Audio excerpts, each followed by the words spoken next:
Good evening. It is the 18th of May, and today we flew from Copenhagen to Stockholm. So the prompt for today actually had to do with flights, and they asked why is it that cheap flights in Europe have taken off at such a faster rate than flights in the United States?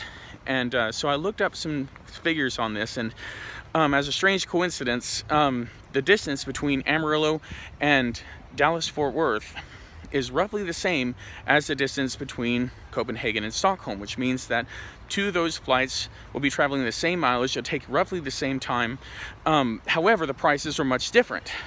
The United States flight from Amarillo to DFW costs about $250 as compared to less than $100 from Copenhagen to Stockholm.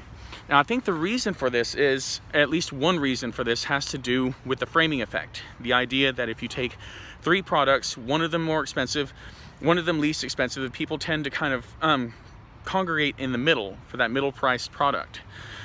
And I see this at work in transportation options. Now, in the United States, you have the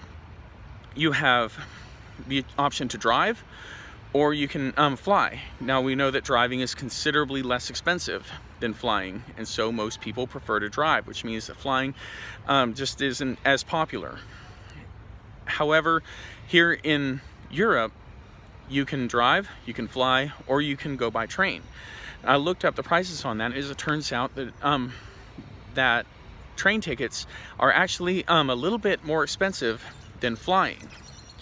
And so with that in place, it makes a lot of sense to see that consumers who are looking to travel are looking at their options, and maybe they don't want to drive, but instead they choose the less expensive option of flying instead of